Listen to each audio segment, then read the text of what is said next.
right, good evening, YouTube. Let's go over KarQ's thoughts on Season 12 so far. So, the balance, Juno, the rank reset, Clash, so on and so forth. I have a couple things to say on my experience so far. I played about like maybe 80 games of ranked and a bunch of quick play. A pretty enjoyable season so far. I guess we'll just start with Juno.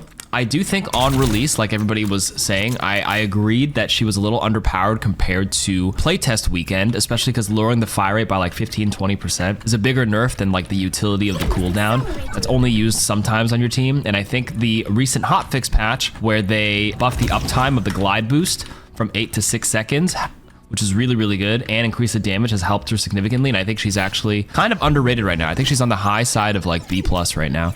And I think a lot of high ranked players, a lot of people are hitting champion with her and they're kind of figuring her out. That being said, I think she's like a meta away from swinging up to the top because Juno kind of leads into the meta. And the meta right now, if you've been playing any sort of ranked, is D.Va and Winston. These are the top two tanks by far. D.Va, I mean, no brainer. Ever since they kind of did the mid-season 11 buffs to D.Va where they gave her so much extra damage on the micro missiles and the extra matrix duration, they have dialed back the matrix, but her damage is still very high. She still has a lot of armor, and that makes her extremely, extremely tanky, very mobile. Same with Winston. D.Va doesn't counter Winston. Winston's great on his own, does true damage against all that buffed armor. Bubbles pretty much unbreakable depending on what comps you're playing against. Unless they have a Bastion, your bubble pretty much stays alive and it zones people out like crazy. Primal's really good. I mean, these two are kind of running the meta right now. And because these two are running the meta, it makes Juno a little bit on the lower side of B. I think if we swap over to like a brawl meta, like with Queen and Ram and Ryan being meta, something like that, it would actually make Juno a lot better. But for now, D.Va Winston meta, Juno's actually pretty good, but she does kind of get owned by dive. So like, you know, with Winston Tracer running around, you can get picked apart pretty fast. One thing I do like, and I figured out a lot, is the speed boosting, speed ringing out of the spawn, and then swapping out if I don't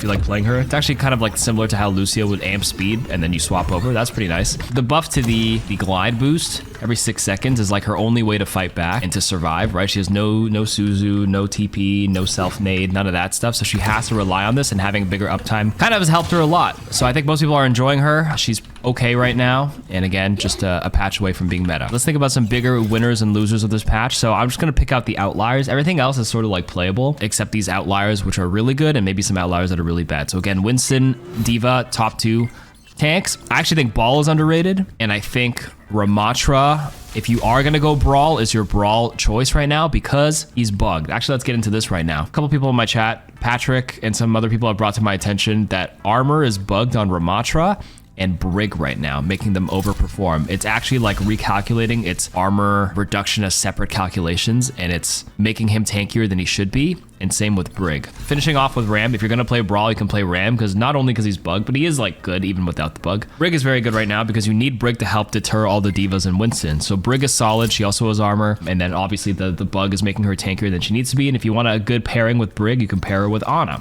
Ana's fantastic with Brig. Brig's a classic in pro play, and that makes Ana really good as well. When you pair these two together, I think these two are the top two support backlines right now if you had to pick, especially in the D.Va Winston meta. Pair these two with these two, I mean, you're cooking. Ana, remember, does full damage on armor targets ever since they changed armor, so she does 70 damage, no damage reduction.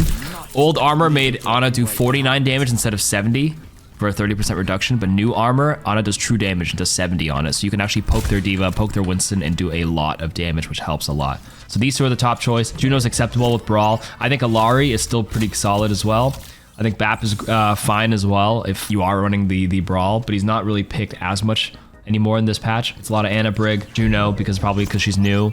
Some Malari still, Kiriko because she's safe. Lifeweaver buffs were kind of nice, but like I still barely see Lifeweaver at the high rank, so I don't really have much data on him. I think he's going in the right direction. He's still kind of like one of those heroes that's too passive, and just by his design, he'll never be like a top pick at the high levels, except for a couple of cheese specific strats, simply because he's not proactive enough with his abilities. Life Grip and his Tree of Life is a reactionary ultimate versus Juno's ultimate, which is like go, go, go. Bap's Window, go, go, go. Ana Nana Boost, go, go, go. Kitsune Rush, go, go, go. That's why these will always be dominant for sure, because they're very proactive. You can argue Brig is a bit more reactive, but she does that reactiveness much better than Lifeweaver because of the stuns. Lucio's still fine. I think Mercy, even after the buffs, still kind of but arguably Mercy might have a small niche because Ashe is pretty solid right now. Sojourn is a lot better ever since they changed her, but still don't see her as much. I think Ashe is probably your best bet if you play Mercy right now.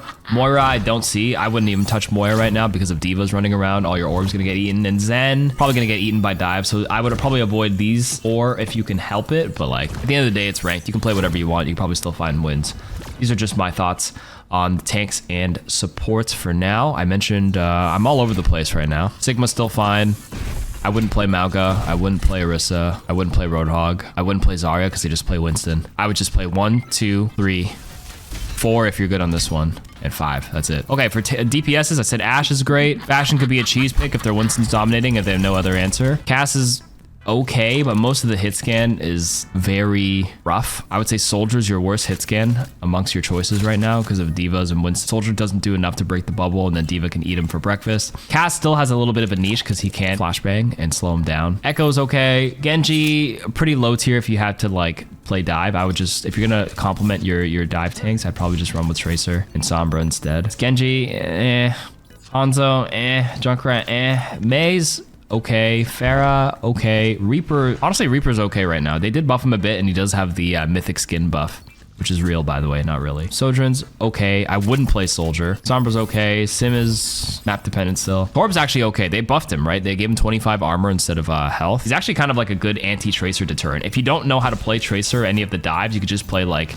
anti-dive. Hold it down with Torb in the back. Venture's actually underrated as well because a lot of heroes went from 250 to 225 HP. If you're a little corny and cheesy with it and it's a smaller close range map, you can actually like burst a lot of heroes down. I think Venture's underrated this patch.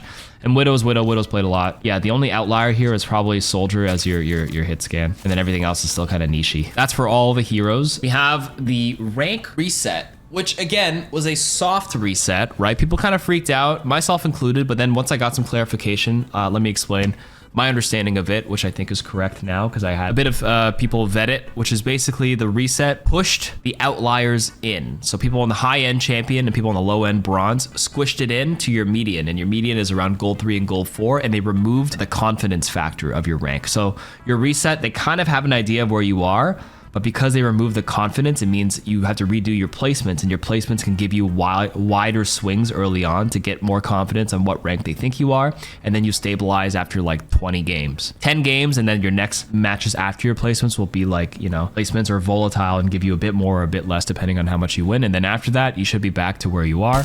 So after like 40 games for me, I'm back to where I was. Most people here, I agree, I've seen have probably gotten back to where they were, or if they actually bombed their placements, they're like way under, and it probably feels bad. But if they actually did well in their placements, they're way over. The premise of their whole MMR reset kind of incentivized people to play again and to like do their placements. It's a bit more markety because I think the recent reset in February was recent enough that they probably didn't have to do it again so quickly. But their justification was because there's so many new things like Clash and Juno and all these things coming out that they thought like a soft reset might be good to kind of like shake up the rankings again. I think if you play the game a lot, it's fine because you will get back to where you are. But if you're like a very, very casual player, this might turn you off from ranked forever. We also now have Clash. Now, aside from the first day of Clash, I think Clash is okay. The first day was bad because I just kept fucking playing it. It was like 50-60% of my games were Clash. It's definitely tuned back now, but playing it every game made me bored of it and like super annoyed at how often I'd see it. Now, aside from that annoyance factor, in terms of like how it plays, I actually think it's okay. It feels a little undeserving when you're just getting smoked all game, but you just hold the last point and then you end up winning the game altogether because you strung together 2 good team fight wins at the end. I'm gonna be honest, I've been on that side more often than not. So like maybe my inherent bias is like, wow, what a great comeback mechanic. That felt good because it feels good to win, but I can see how frustrating it could be. I have been on the other side where like we were rolling all game and then we lost a couple and then boom, we just lose the whole game. It does suck. This is basically 2CP light. If you were there in 2016, you know what it's like to have very big snowballs, like very undeserved wins. You only cap point A on Hanamura and it looks bad because you just literally spent 5 minutes bashing your head in on Hanamura point B, but then you have a crazy defense and you just full hold and it doesn't feel like you deserve it. So it's not like an unfamiliar feeling. Wasn't my favorite, so if I had to grade Clash like amongst all the active game modes, like, you know, hybrid, payload, or escort, sorry, flashpoint, push, like I think Clash is on the bottom end of what's active, but I still like it better than 2CP, but it's the worst one out of all the options here. That's my thoughts on Clash. What do you guys think about Clash? Other than that, like overall thoughts, like I'm actually having a pretty good time. I played like 40, 50 hours of Overwatch over the past 2 weeks. I don't mind it, maybe because I'm an Ana main and I can definitely play Ana this patch. I hope you guys are having a good time. Yeah, Venture could probably use some skins for sure, because they definitely don't have any, but I am completely disconnected from skins. I have no skin in the game there. I literally don't care what skins come out. I'm not as cosmetic collector or whatever. I'm just I play comp, and if a skin is here and the battle pass is here, I'll just buy it, but like, it's whatever to me. Seraphim skins, I mean, it's nice that it's back, but I actually don't care. I don't even wear it half the time. I know, the audacity. I think that's it for the season. I'm having a good time. Hope you guys are too. Let me know what you guys think. Goodbye.